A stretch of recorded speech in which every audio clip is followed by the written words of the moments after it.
પુરુષના વચનોમાં સંપૂર્ણ શ્રદ્ધા અને વિશ્વાસ જરૂરી છે. સંસાર અને વ્યવહારમાં નિયમની જરૂરિયાત. પ્રમુખ સ્વામી મહારાજનું અદ્ભુત પ્રવચન. ભગવાન શ્રીજી મહારાજ આ પૃથ્વી પર પધાર્યા અને એમને અક્ષરધામમાંથી આ બધી વસ્તુ લઈને આવ્યા હતા અને એમનું સ્થાપન આપણે કર્યું અને આપણે બધાને આ નિયમો આપ્યા છે. પણ એ નિયમોની અંદર આપણને બરાબર શ્રદ્ધા હોય કે ભગવાન શ્રીજી મહારાજના વચનમાં વિશ્વાસ હોય તો એ નિયમો પાળી શકાય. પણ કોઈ વાતની અંદર, કોઈ પ્રશ્નની અંદર આપણે શ્રદ્ધા ના હોય તો એ આગળ કાર્ય ના થાય. જેમ ખેતીવાળા માણસો છે એ ખેતીમાં દાણા વાવી દે.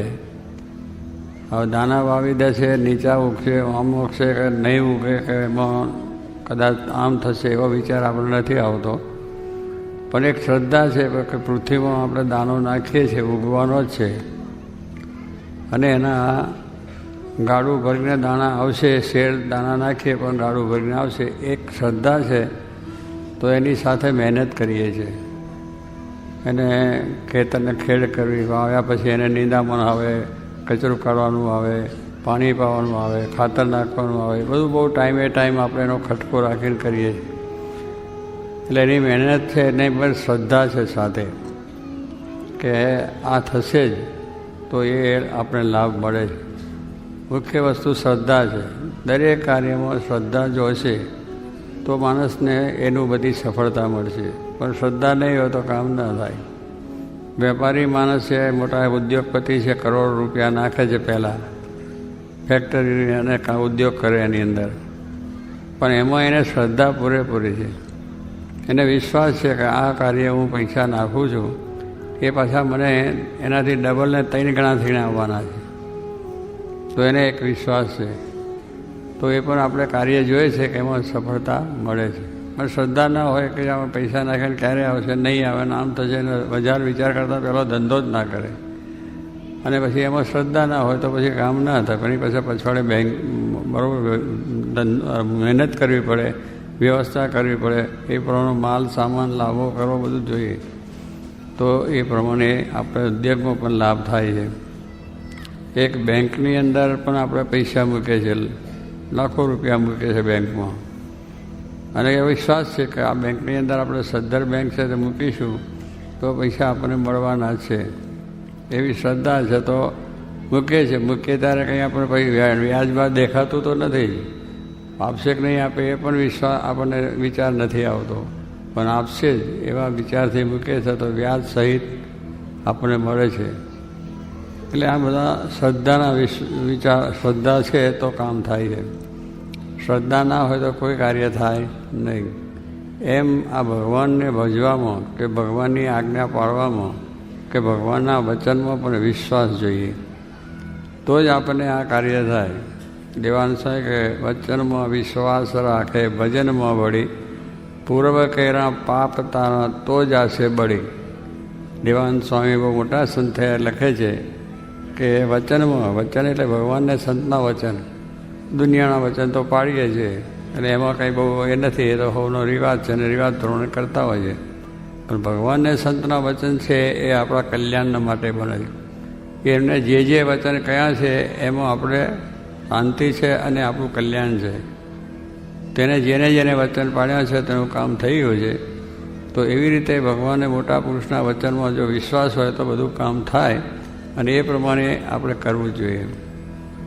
તો કેટલા પૂર્વનો પાપ કર્યા એ બધા બળીને ભસ્મ થાય, પણ આ વચનમાં વિશ્વાસ હોય કે મારો પાપ તો બળ્યા નથી. બળે એટલે કંઈ અગ્નિકામ મૂકે છે અંદર બળવા માટે, પણ એ વચન છે ને પાડીએ છીએ એટલે એ આપણું અંદરનું જે બધું છે એ બળે છે એટલે નાશ થાય છે, દૂર થાય છે અને આપણે સુખ્યા થાય. પણ એ વિશ્વાસ હોય કે મોટા પુરુષના વચનમાં હોય, ભગવાનના વચનમાં વિશ્વાસ હોય અને એનું પાલન કરીએ તો જરૂર એ વસ્તુ થાય છે. તો કહેવાનું શું છે કે આ રીતે આપણે જ્યારે ભગવાનના આશ્રિત થયા છે, ભગવાનના ભક્ત થયા છે, તો એમને આ બધા નિયમો એ બરાબર શિક્ષાપત્રી આપણને આપી છે મહારાજે. શિક્ષાપત્રીમાં બધા નિયમો કયા છે કે આજ્ઞાના નિયમો છે, ગ્રસ્તના નિયમો છે, ખેડૂતના નિયમો છે, રાજાના નિયમો છે, આચાર્યના છે, અને એ પ્રમાણે બધી જ વાત મહારાજે કરી છે આપણને. હવે એ નિયમોને જો આપણે પાલન કરીએ તો સર્વ પ્રકારે સુખી થાય. શિક્ષાપત્રી છે એ મહારાજે સર્વજીવના સર્વજીવ હિતાવો લખી છે કે બધા જીવનું કલ્યાણ થાય જો આ પ્રમાણે પાલન કરે તો. એમાં એવું બધું છે, સરકારી કાયદાએ કેટલા નાના, મ્યુનિસિપાલિટીના કાયદાઓ છે, ક્યાં ગંદકી કરવી ક્યાં ના કરવી. તો મહારાજે લખ્યું છે કે જ્યાં આમાં સારા સ્થાન હોય કે મોટા સ્કૂલો હોય, કોલેજ હોય, દવાખાના હોય, મંદિરો હોય, સામાજિક એવા જે સ્થાનો હોય તો ત્યાં મળમૂત્ર ન કરવું. પણ માણસો જો અહીંયા આગળ એ કરે તો ગંદકી થાય અને લોકોને રોગ થાય. પણ છતાં આપણે એવું છે કેટલીક વખત ત્યાં જ કરતા હોય છે, કારણ કે આપણે વાંચ્યું નથી એટલે ખ્યાલ નથી. વાંચે તો ખબર પડે કે ગંદકી ના કરવી. મૂળ વસ્તુ છે કે ગંદકી ક્યાંય રસ્તામાં ના જોઈએ. જાહેર રસ્તાઓને ગંદકી કરો તો કેટલા માણસોને મુશ્કેલી થાય. તો એ પણ મહારાજે ધ્યાનમાં રાખીને કર્યું છે કે આરોગ્યની દ્રષ્ટિએ, અને કોઈ પ્રકારની ચોરી ન કરવી, વ્યભિચાર ના કરવો, તો સરકારના કાયદા પણ નડે નહીં આપણને, જેલ જવું ના થાય, મુશ્કેલી ના થાય. પણ હવે એને જો ના પાલન કરીએ તો પછી દુઃખ આવે. અને દુઃખ આવે એટલે કહે કે અમે ભગવાનનું ભજન કર્યું, મંદિરે આવ્યા અને અમને દુઃખ કેમ આવ્યું? પણ દુઃખ એટલે આપણી ભૂલ છે. આપણે હજી આ પ્રમાણે ખોટું કાર્ય કર્યું એટલે આપણને દુઃખ આવે છે. પણ પેલું પાડીએ નહીં અને ભગવાનનો આકળે. ભગવાને તો રસ્તો સારો બતાવી દીધો છે, આ રસ્તે ચાલશો તો તમને શાંતિ થશે. પણ પછી આપણે એ રસ્તે જવાને બદલે આડે રસ્તે જઈએ અને બજારમાં ગમે ખાઈએ, ગમે તે પીએ, દારૂ છે, સિગરેટ છે, પાર્ટીઓ છે, બી આમ જઈએ અને અમે સુખ્યા નથી થતા તો ક્યાં થાય? શાંતિ ના થાય. ઘરમાં ઝઘડા થાય, સમાજમાં ઝઘડા થાય. એ થવાનું કારણ શું છે કે જે ભગવાનના નિયમો છે એને નથી પાડતા. કારણ કે ઘરના પણ નિયમો છે, ઘરની પણ આપણે કેટલીક આપણા નિયમોનું હોય છે. આજે ઘરના છે એટલે કૌટુંબિક ભાવનાઓ જે છે પણ આપણી રહી નહીં. કૌટુંબિક ભાવનાઓ જે આપણે જો રાખીએ તો ઘરમાં પણ શાંતિ થાય, એકબીજાનું હિતથી નહીં. અને એ પ્રમાણે પણ આજે શું કે બહારનું વાતાવરણ થઈ ગયું છે, એમાં સ્વતંત્રતા આવી ગઈ છે. એટલે પતિ પણ સ્વતંત્ર, પત્ની સ્વતંત્ર, બાપ સ્વતંત્ર, છોકરો સ્વતંત્ર, બધું કુટુંબ સ્વતંત્ર છે. એટલે કોઈનો મર્યાદા રહી નહીં. છોકરો બાપ સામું બોલે, બાપ છે બધા બેઠા હોય ને ગમે તેમ બોલે, માતા પણ બોલે. એટલે આ રહ્યું ને કાં ટીવી છે એમાં બધા બેસે સાથે. પહેલી આપણી મર્યાદા હતી કે જો બાપ બેઠા હોય તો એના ઘરના છોકરા બૈરા પણ એવી રીતે જ રહે કે જે ત્યાં આગળ મર્યાદા રહી જાય. હવે ટીવીમાં ભેગા બેસે અને ટીવીમાં જોવાનું તો પાછું પેલું ખરાબ જ હોય, એટલે ક્યાંથી મર્યાદા રહી? પછી અંદર અંદરના જે વ્યવહારો થાય છે, સસરા વહુને થાય છે, બાપ દીકરા બધા થાય છે, અનેક જાતના બળાત્કારો થાય છે. એનું કારણ શું? પેલું ટીવી જોવે છે જ. હવે ટીવી ન જોવે એ જો નિયમ રાખીએ તો આપણને એમાં ઘણી ઘરમાં શાંતિ રહે અને એ ઘરમાં પણ આપણને આનંદ રહે. પણ એ નિયમને દુઃખ કરીએ છીએ એટલે દુઃખ આપણને આવે. ભગવાન રામચંદ્ર વનવાસ ગયા અને રાવણ સીતાને લઈ જવા માટે બ્રાહ્મણના રૂપે આવ્યો. અને એક મૃગ હતો કે એનો મામો હતો રાવણનો, મારીચ, કે મૃગરૂપે આવ્યો. એવો સોનાનો મૃગ લાગે સરસ રીતનો. સીતાજીએ જોયું કે આ મૃગ છે, આપણે લેવો છે ને આપણે આશ્રમમાં રાખવો છે.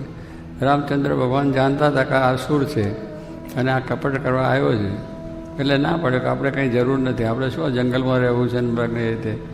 પણ સીતાજીએ જરાટ લીધી એટલે ભગવાને કહ્યું સારું. એને પકડવા ગયા અને એ તો મારી જ નાઠો, આગળ ના થાય. અને નાચો ભગવાન એની પછાડે દોડતા દોડતા થોડું દૂર નીકળી ગયા.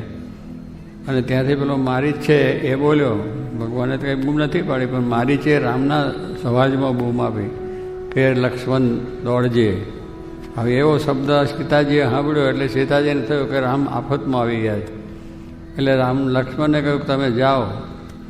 તો એ પ્રમાણે લક્ષ્મણે કહ્યું કે ભગવાન રામ તો ભગવાન છે, એને કંઈ આફત હોતી જ નથી. એ તો બધા અનેકની આફત ટાળવા આવ્યા છે, અનેકની મુશ્કેલીઓ દૂર કરવા આવ્યા છે. પણ આ તો એક એવું છે, પણ એમાં કંઈ એમને મુશ્કેલી. હવે પેલા સીતાજીને મૃગની અંદર જે આસક્તિને મોહ થયેલો, એટલે મોહની અંદર ભાન ના રહે. જ્યારે માણસને કોઈ વસ્તુમાં મોહ થાય છે ને તો એને ખબર પડતી નથી. એટલે એ રીતે એને કહ્યું કે ના, તમને એમ મનમાં છે કે રામ મરી જાય અને લક્ષ્મણને હું વરું એ તમારી ભાવના હોય એટલે તમે જતા નથી. આ સ્ત્રીની વાત ક્યાં કરવી? આવો કોટી કલ્પે લક્ષ્મણને સંકલ્પ નહીં. લક્ષ્મણ એટલે યતિ કહેવાય. બ્રહ્મચર્યનું પાલન કે ત્રણેય જણા જંગલમાં એકલા છે. રામ ભગવાનને સીતા અને લક્ષ્મણ થઈને જ જોડે ફરતા હતા. અને એ જ્યારે પોતે સીતાજી પાસે જાય તો એમને ચરણાવીને દર્શન કરે, એને જ પગે લાગે અને પછી પોતાનું કામકાજ ચાલે.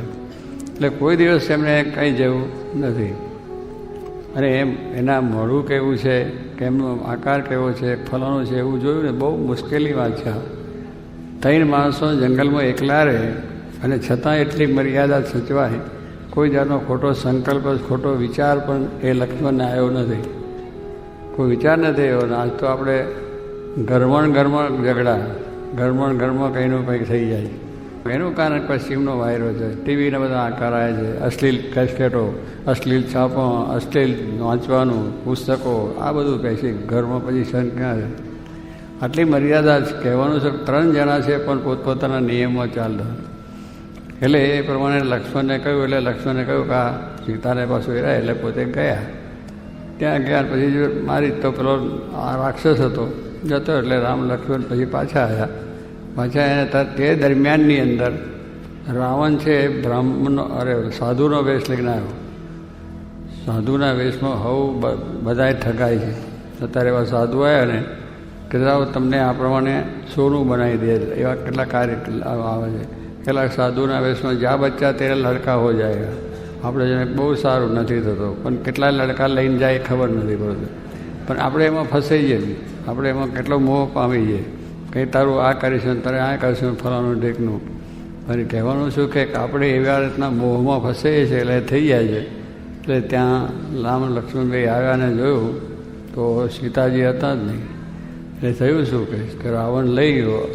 રાવણે શું કહ્યું? ભિક્ષા માગવા આવ્યો અને કહ્યું કે મને ભિક્ષા આપો. તો સ્વાભાવિક છે કે આપણે સાધુ મહાત્માઓને માનીએ છીએ. આપણે એક ગ્રસ્તનો ધર્મ છે, અતિથિ દેવો ભવ. કોઈ અતિથિ આવે એનો સત્કાર કરવો. એટલે સત્કાર કરવાનો છે. ના કરે. લક્ષ્મણે સીતાને કહ્યું કે લીટાની વાળો. લક્ષ્મણ રેખા જેને કહી છે ને, લક્ષ્મણ રેખા એટલે લીટો દોરેલો ચારે બાજુ સીતાની, કે આની બહાર તમે જશો નહીં. ત્યારે જાણતા હતા કરે. એટલે પેલો કે ના મને આપો દીધા. તો પેલા કે તમે આવો અહીંયા, હું આપું. અહીં નહીં આવો. અહીં જો મને ભિક્ષા આપી હોય તો તું બહાર આવો. તો ગયા લક્ષ્મણ આપવા માટે ઉપાડી ગયો. રામ ભગવાનને બે આવ્યા ને આશ્રમમાં જોયા નહીં તો બહુ એ થયું. એટલે માનવું પડ્યું કે આ બધું થઈ ગયું. એટલે કહેવાનું શું છે? એક નિયમ લોપ્યો. સીતાજી જેવા ભક્ત હતા પણ એક જ રેખા ભગવાનની આજ્ઞા. એ આજ્ઞા જો રોપાઈ તો એમનું હરણ થઈ ગયું. રાવણને ત્યાં જવું પડ્યા, દુઃખી થઈ ગયા, હેરાન થઈ ગયા, પરેશાન થઈ ગયા. ભગવાન રામને ત્યાં જવું પડ્યું. મોટું યુદ્ધ થયું. હજારો રાવણને બધાનો એ થઈ ગયો નાશ. કહેવાનું શું છે કે આ એક જ થોડીક આજ્ઞા લોપી કામ મોટું આપણું કેટલું બધું પતન થાય. પણ આજે તો આપણે એ વિચાર જ નથી કરતા. કંઈ નહીં, આજ્ઞામાં લોપી એમાં શું થયું? પણ એમ બધે ભગવાનની આજ્ઞા નાની હોય કે મોટી હોય, પણ જો પાડીએ તો આપણને શાંતિ થાય. જોગીમાની એક જ આજ્ઞા છે કે રવિવારની સભામાં આવું. પણ કેટલીક વખત કરે કંઈ નહીં, રવિવાર સભામાં શું છે, મારે પાર્ટીનો ટાઈમ છે. એટલે પાર્ટી તો થયા જ કરશે, પણ આ જે આત્માનું કલ્યાણ છે એ પહેલું સમજો. કોની આજ્ઞા છે, કયા પુરુષની આજ્ઞા છે, એનું શું વચન, એના પર વિશ્વાસ રાખવો જોઈએ. કે એમણે કહ્યું રવિવારની સભામાં આવું, પણ રવિવારની સભામાં પાછા છેલ્લા આવીએ તોય નકામું. પણ શરૂઆતથી આવી જવાનું. કથા ચાલે છે, એમાં વાતો છે ત્યાં સાંભળવી, પછી આરતી થાય, પ્રસાદ થઈને લઈ જવાનું હોય. પણ પહેલાંની અંદર પહેલાં જાય. સિનેમાનો શો હોય તો આગળ જઈને પહેલો બેસે, પૈસા ખર્ચીને આગળ બેસવાનું અને જોવાનું તાર બધું અશ્લીલ હોય. પણ એમ કંઈ એ જગતના કાર્યોની અંદર મહત્તા મળે, મોટપ મળે, આવું થાય જોવાનું. એમાં પહેલાં જઈને બેસી જાય. અને સત્સંગ સભામાં આપણે આવીએ મોડા જઈશું, શિવ ઉતાવળ છે, સંતો ક્યાં જતા રહેવાના? તો છે જ અહીં ભરૂચની અંદર બેઠા છે, દરરોજ એના એ જ જોઈએ છે અને આપણે દર્શન કરીએ છીએ. એટલે એવું આપણને થઈ જાય છે. પણ દરરોજની વસ્તુ છે એને જો નિયમ પ્રમાણે કરીએ તો આપણે શાંતિ શું કરે. વસ્ત્રને દરરોજ ધોવું પડે છે, ઘરમાં પૂજો પણ કાઢવો પડે છે, જગ્યાઓ ગમે તેવાની સાફ સફાઈ રાખવી પડે છે. આટલું મંદિર છે ને સાફ સફાઈ રાખીએ છીએ તો કેટલું સારું લાગે. પણ ના કરે કેટલો કચરો થઈ જાય, ઘરમાં કચરો થઈ જાય, વાસણ ઉટકમાં આવી છે કરે છે. એમ દરેક વસ્તુ છે એને નિયમ પ્રમાણે સાફ સફાઈ કરીએ. તો નિયમ પ્રમાણે જો થાય તો બધું કાર્ય થઈ જાય. તો આ પ્રમાણે મહારાજની આજ્ઞા છે એ નિયમો જે પાળવા, તો એથી આપણે થાય, સમાજમાં પણ શાંતિ થાય, રાષ્ટ્રમાં પણ શાંતિ થઈ જાય, અને ઘરમાં પણ શાંતિ થાય, અને અંતે આપણું આત્મકલ્યાણ થાય.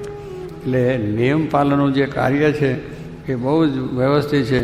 અને મહારાજે શિક્ષાપત્રી આપી છે એ દરરોજ આપણે વાંચવાની કહી છે કે દરરોજ સવારે પૂજા કરવાની. આ એક પણ નિયમ છે કે સવારે ઉઠીને આપણે આખો દાડો કામ કર્યું, રાત્રે સૂઈ ગયા, પણ સવારે ઉઠીએ ત્યારે પહેલાં ભગવાનને યાદ કરવા. કારણ કે ભગવાનનો ઉપકાર આપણા પર ઘણો મોટો છે કે ભગવાને આ શરીર આપ્યું. હવે આવું શરીર છે અત્યારે તમે લેવા જાઓ તો મળે નહીં. વિજ્ઞાન વધુ છે અને બધા પેલા રોબોટો બનાવે છે, આમાં જાય અને થોડું કરીને પાછા એમ આવી જાય. એને પછી આમ જવું હોય, બીજું જવું, કશું કામ ના કરી શકે. એ ચાવી મૂકી છે એટલું કામ કરીને પાછો.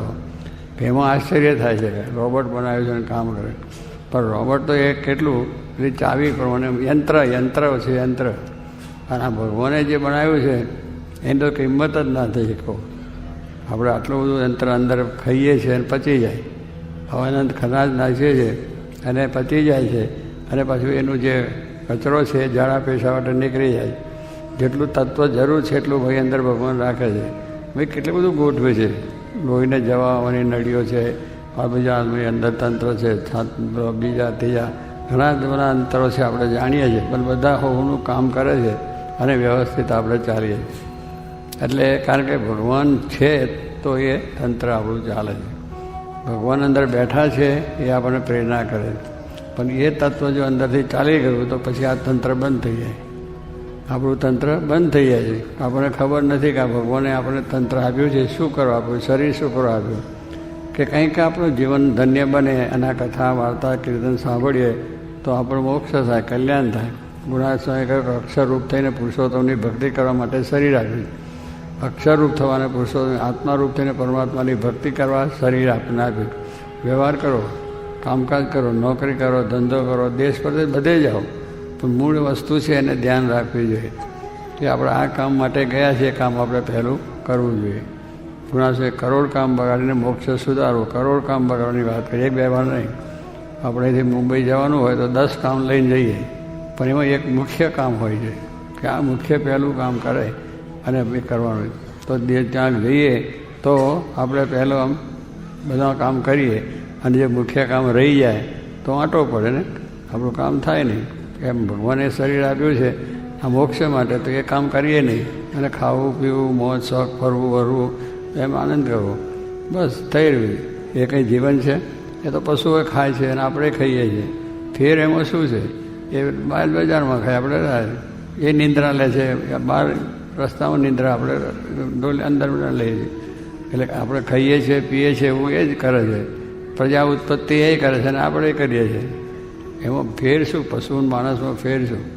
પશુ છે એ તો જીવન છે, એનું જીવન જ નથી કે એમ. આપણું જે જીવન છે એટલું આપણું સરસ છે કે જેને કરીને આપણે મોક્ષ પ્રાપ્ત કરી શકીએ. ભગવાને એવું આપણને આપ્યું છે કે આપણે સમજીએ છીએ આ સારું છે, આ ખોટું છે, આ થાય, આ ન થાય, આનાથી દુઃખ થાય, આનાથી સુખ થાય, આનાથી ધર્મ થાય, ને આ બધું આપણને આપ્યું છે મારે મગજ. તો એનાથી આપણે બધું કામ ચાલે છે. પશુને કંઈ નથી. તો સ્વામી કહે છે જો આટલું જ કામ ખાઈએ પીએ સૂઈએ અને બધું કામ કરીને પૂરું કરીએ જીવન, એ બધું કરીએ છીએ, પણ એ સંસાર વ્યવહારનું છે. પણ એના પછી અંતે શું? અંતે કોઈ સાથે આવતું નથી. પાપ ને પુણ્ય બે આવે. જો ભક્તિ કરી હશે, સત્સંગ કર્યો છે, તો એ આપણી સાથે આવશે અને આપણે સુખ શાંતિ થશે. તો એવો મનુષ્ય દેહ પડ્યો છે. માટે આપણે ખરેખર આ જે નિયમ છે, આજ્ઞા છે, ઉપાસના છે, બધી દ્રઢ કરવી જોઈએ. શ્રદ્ધા બરાબર આપણે રાખવી જોઈએ. શ્રદ્ધા છે એ આપણું કામ થાય. પણ પહેલું તો શાસ્ત્રમાં શ્રદ્ધા ન હોય, મંદિરમાં શ્રદ્ધા ન હોય, આપણા જે બધા સંત પુરુષોમાં શ્રદ્ધા ન હોય, તો આપણું કામ ક્યાંથી થાય? કારણ કે એ થવાથી મૂકી અને એ થાય છે. તો કહેવાનું કે આવું ભગવાન દયાથી મંદિર થયું છે અને તમે બધા દર્શને આવો છો તો તમને લાભ થાય છે. અને આપણે થાય છે કે આપણે મંદિરનો દરરોજ દર્શન થાય અને થાય. બાકી બધે આપણે તો જવાનું તો છે જ, પણ અહીંયા જ્યારે ગામમાં છે તો મંદિરે આપણે દર્શનનો લાભ રવિવારની સભા તો ખાસ જ કરવી. તો આ બધું જો આપણને ભગવાને અનુકૂળ કર્યું છે તેનો જેટલો લાભ લઈએ એટલું આપણને સુખ છે, ન લઈએ એટલું દુઃખ છે આપણને. તો આપણને મહારાજે નિરાયથી આ અવસર પ્રાપ્ત થયો છે. તો તેમાં નિયમિત રીતે આપણે શિક્ષાપત્રીનું વાંચન કરવું, એનો દરરોજ વિચાર કરવો. આમાં મારાથી કંઈ ભૂલ થાય છે, મારાથી કંઈ ભગવાનનું વચન લોપાય છે, તો એની અંદર પાછા વળવું. ભાઈ ભૂલ કરીને ભૂલ કરવાની નથી, એને પાછા વળવા માટેની છે. કારણ કે આપણે લક્ષ્મણ રેખા છે, લક્ષ્મણ રેખા ઓળંગીએ તો રાવણ ઉપાડી જાય. એમ આપણે લક્ષ્મણ રેખા ઓગળીએ તો અંદરના કામ ને ક્રોધ ને એ બધા રાવણ છે, એ અસુરો છે. એ અસુરો છે આપણને લઈ જાય, ક્યાં લઈ જાય? નરકમાં. કારણ કે પછી આપણે નિયમ ધર્મ પાડીએ નહીં, એ વચન પાડીએ નહીં, ભક્તિ થાય નહીં, કશું ના થાય. તો એટલે પણ એ બધાને આપણે જે માટે છે મહારાજે નિયમ આપ્યા છે કે આ નિયમમાં રહેશો તો બધા સુખી થયું. એટલે દરેક આપણા નિયમો છે એમાં રહીને આપણે જો ભગવાનની ભક્તિ કરશું તો મહારાજ સ્વામી રાજી થશે અને સર્વ પ્રકારે સુખ્યા થવા છે. માટે આજે આ બધા ભાઈઓ જે અહીંયા આવ્યા અને જે નિયમિત રીતે શ્રદ્ધા એ સહિત આ ભગવાનની ભક્તિ કરે છે તો બધાને મહારાજ ખૂબ સુખ આપશે, શાંતિ આપશે, બળ આપશે અને સુખિયા થશે. અને જે ઘરેથી ચાલીને આવે તો ડગલે ડગલે અશ્વમેઘનું ફળ મળે છે. એટલે આવું બધું કામ છે. પેલા આરોટીને આવ્યા એને પણ મોટું ફળ મળી જાય. અને બીજા જે ઉપવાસ કર્યા છે, માળા કરી છે, અને જે નિયમો લીધા અને બધાએ કર્યા છે એ બધાને મહારાજ ખૂબ સુખ્યા કરે અને અંતે મહારાજના ધામનું સુખ પ્રાપ્ત થશે. અને એવું જ બધાના જીવમાં બળ મળે અને બધા સુખ્યા થાય એ જ પ્રાર્થના.